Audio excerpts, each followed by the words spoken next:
So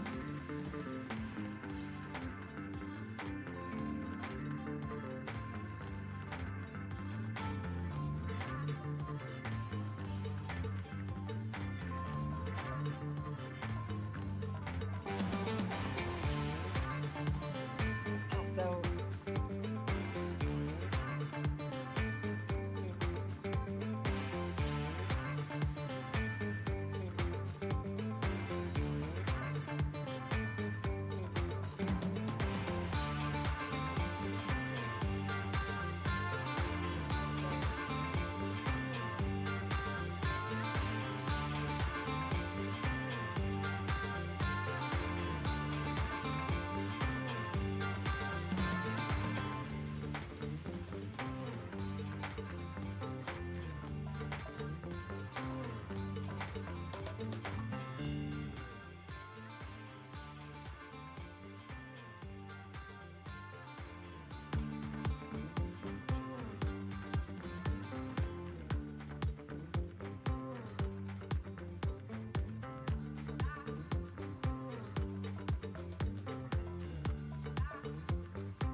Welcome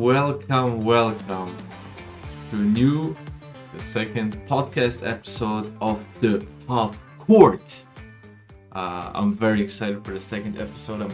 I'm really sorry for last time setup. Very sorry for this time setup. Yeah, we're recording all of this, doing all of the streams in a small corner of a small room. So if you hear the other guy, the producer, doing some shit, or me just trying to keep everything in place, we're sorry for this. But yeah, we're excited. I'm very excited to talk some basketball finally again. We planned a bigger stream on Saturday in 2 days, so there you can also join in and listen to some hoop talks. And Why not? I appreciate it.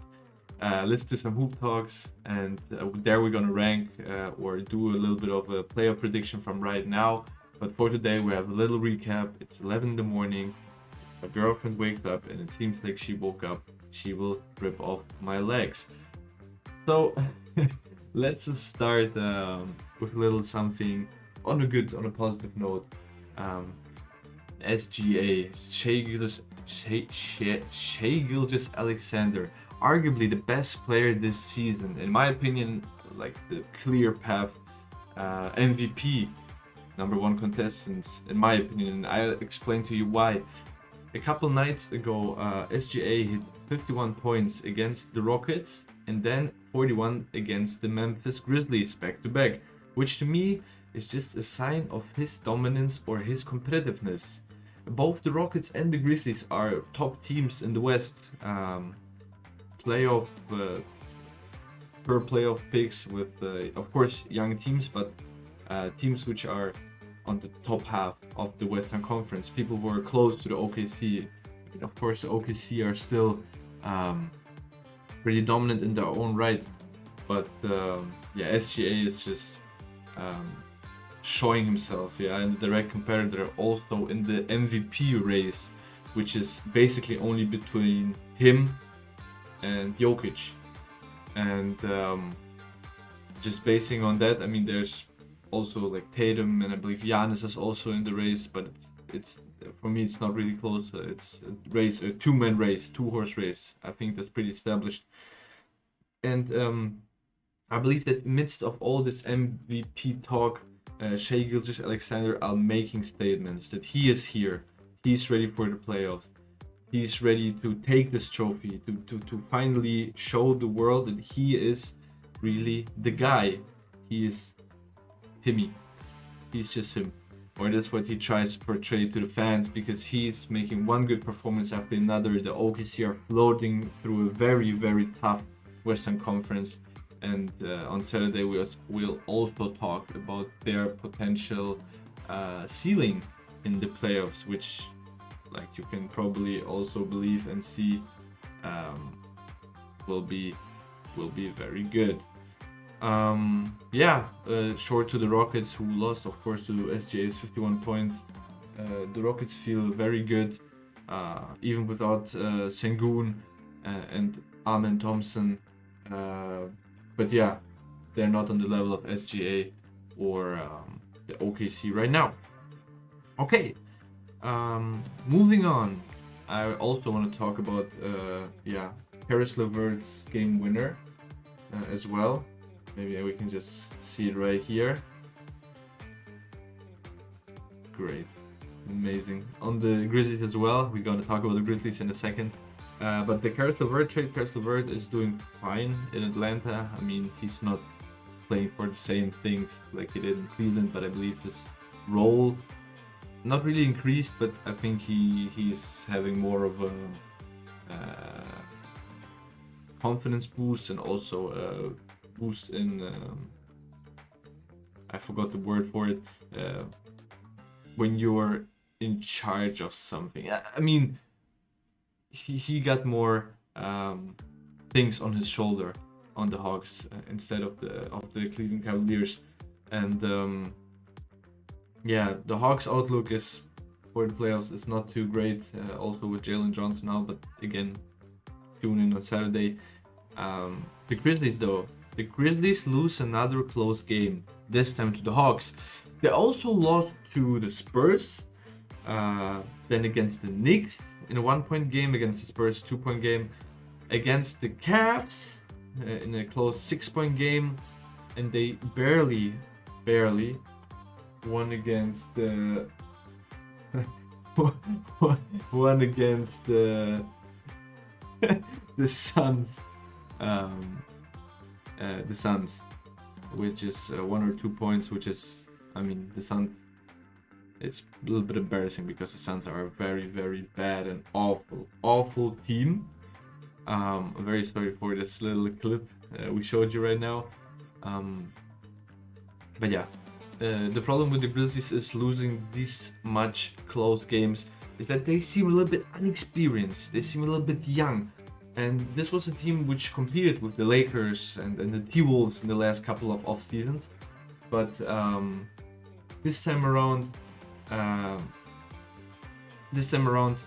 it just seems like something isn't going wrong, right. Ever since the Ja Morant incident, it never worked out for the Grizzlies, which is, in my opinion, like they could be more.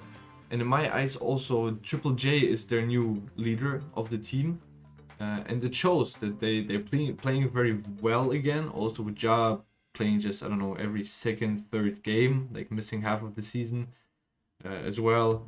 And for a deep playoff push, they just doesn't seem too confident to me, which is a shame because they're actually a very good team, and I had high hopes for them coming into the season. For Ja as well, having a comeback season. Also, there's this one guy, I forgot his name, who only will post tweets again until Ja hits 30 points, which is in our time not that likely.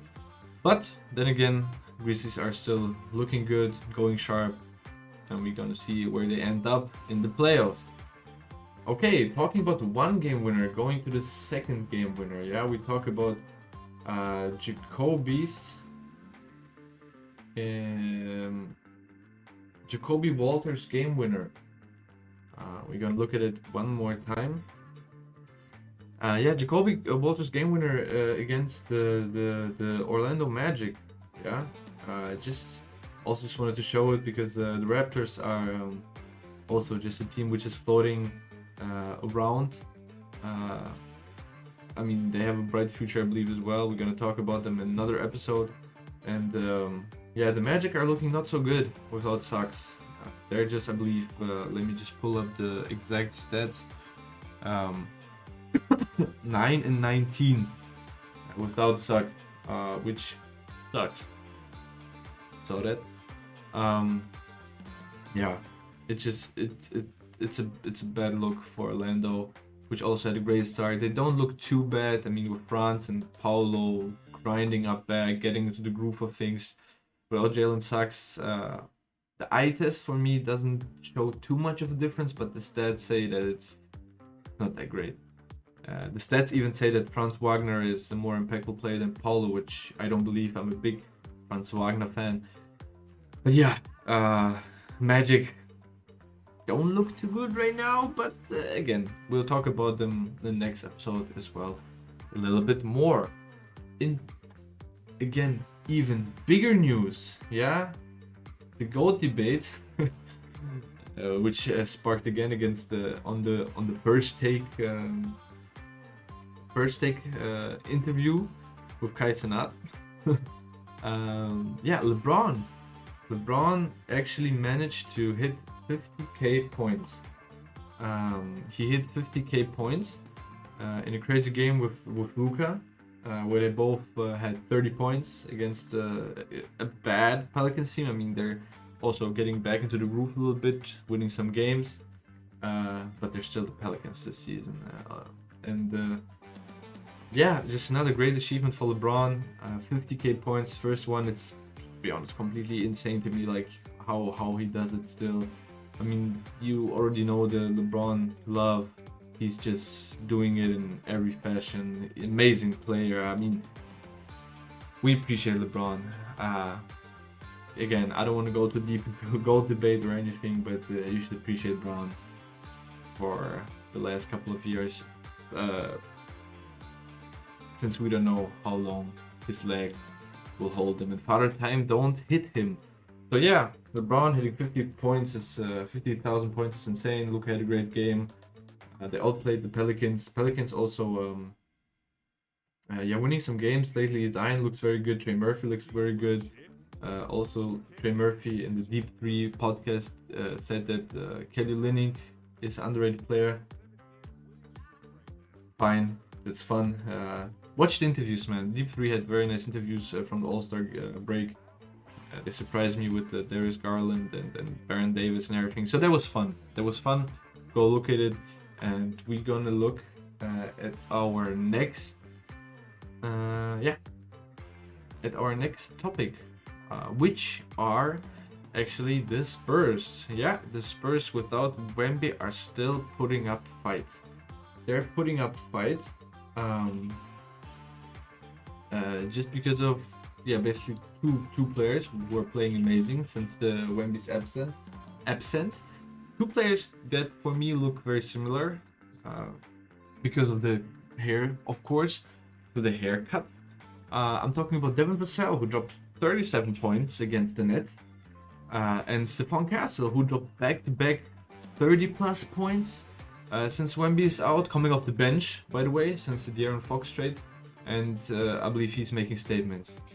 And by the way, this is exactly what I hoped for with Wembanyama going down. Of course, it's bad. They didn't have too much of playoff aspiration. They're right now tanking actually and trying to get a nice pick, like hopefully Ace Bailey or anything, which would be just unfair in my opinion. Their odds are a bit away, but DJ Edgecombe maybe. I'm not too fond of the draft, of the next year's draft. But yeah. Again, Stephon Castle making statements, Devin Vassell making statements, the whole team playing good together, not Wemby centric. So a great success for them. And yeah, I'm excited what the players can do, how they will finalize their seasons. And the Spurs still look fun. Yeah, they still look fun.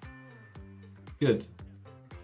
From one good performance to another very good performance, either let me say great performance. James Harden had a crazy 50-point game. 50-point game against the Pistons, and I just love James Harden. James Harden is actually the player who brought me into the NBA. And who really got me excited about basketball in the first place.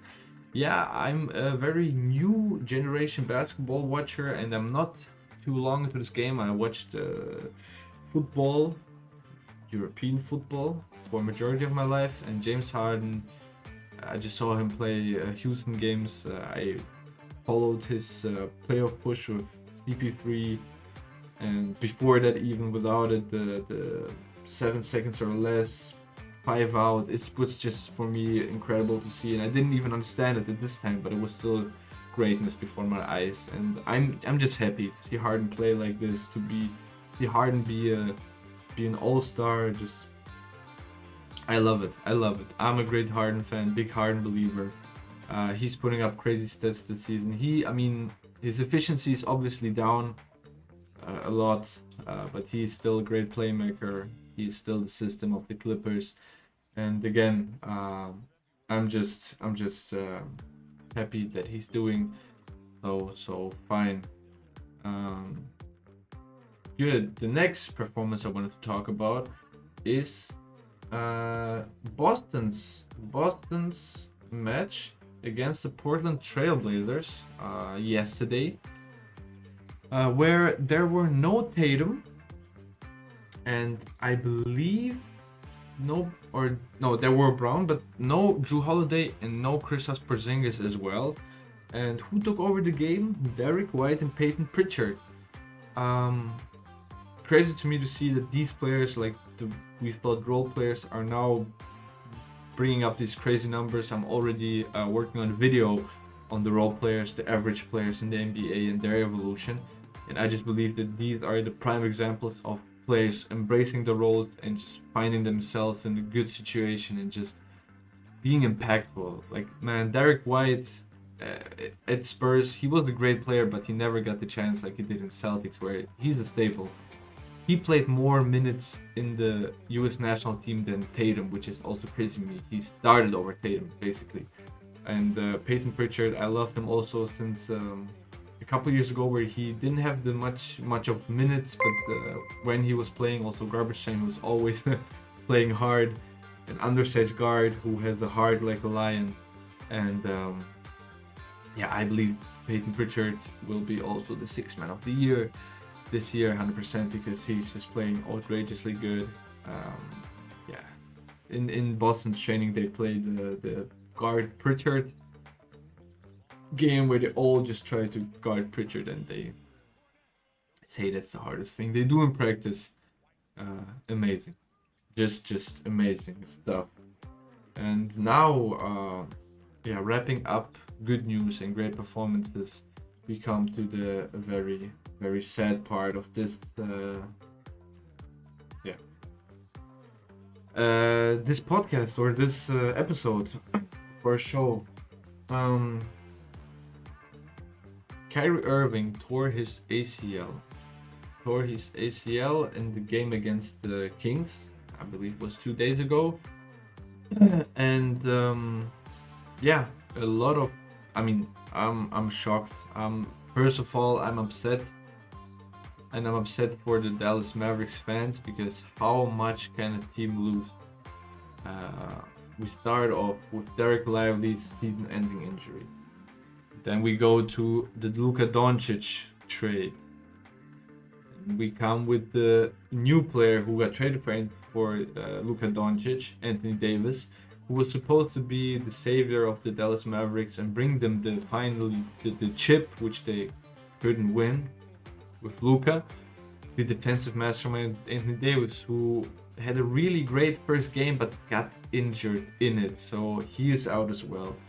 Daniel Gafford went down, and now the final hoorah, the icing on the frosting on the cake, the cherry on top. Kyrie Irving is out for the season as well. Basically saying the Dallas Mavericks, pack it up, it's time to tank. It's time to not try to get into the play-in, because if you have a postseason game, it's just gonna hurt more. Just release the fans of some pain. Just let it be for the season. I mean, of course, fight. Don't lose on purpose. I'm not saying that. I never lose on purpose. But just relieve the fans of some pain, man. It was a hard season. It was a hard season either way.